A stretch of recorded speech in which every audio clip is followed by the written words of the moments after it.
আসসালামু আলাইকুম বন্ধুরা, ওয়েলকাম টু সাবরিনাস ব্লগ। রোজার ইফতারিতে ছোলা ভুনা যেন একদম না হলেই নয়, তাই তো আমি আজ চলে এসেছি মজাদার ছোলা ভুনার রেসিপি নিয়ে।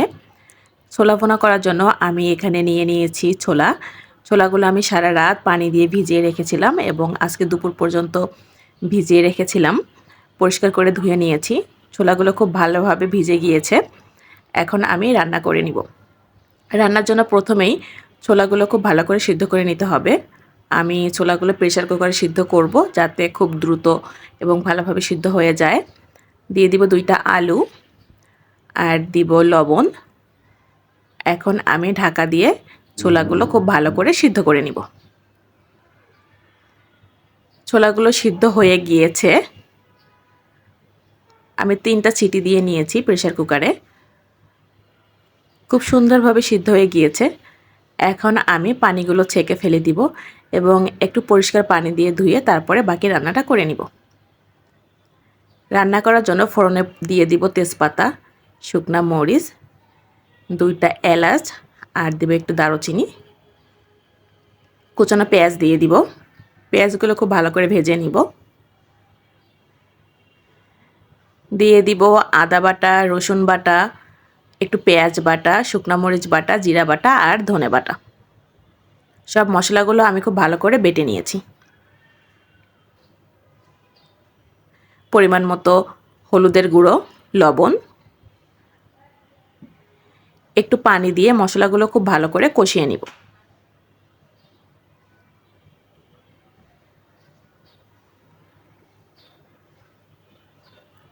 এবার দিয়ে দিব একটি কুচানো পাকা টমেটো। আপনারা চাইলে নাও দিতে পারেন। টমেটো খুব ভালো করে মশলার সাথে কষিয়ে নিব।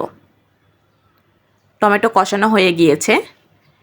এবার আমি যে 2টা আলু সিদ্ধ করে রেখেছিলাম এভাবে ছিটিয়ে দিয়ে দিব। এতে ছোলার গ্রেভিটা খুব সুন্দর আসবে, খেতে অনেক মজা লাগবে।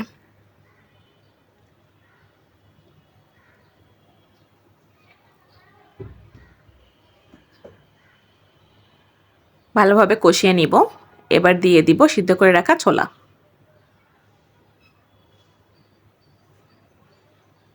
এবার খুব ভালোভাবে মিক্সড করে কষিয়ে নিতে হবে।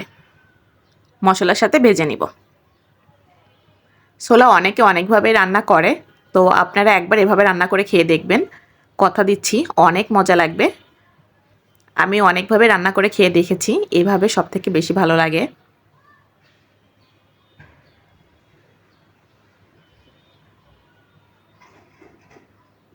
দিয়ে দিব কয়েকটা আস্ত কাঁচামরিচ। ঝালটা আপনাদের পছন্দ মতো করে নেবেন। দিয়ে দিব ভাজা জিরার গুঁড়া। ভালো করে মিশিয়ে নিতে হবে।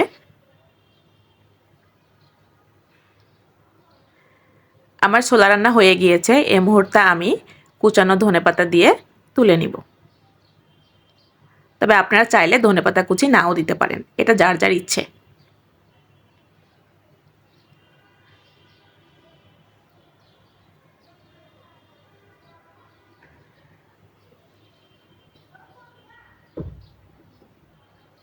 রান্না হয়ে গিয়েছে।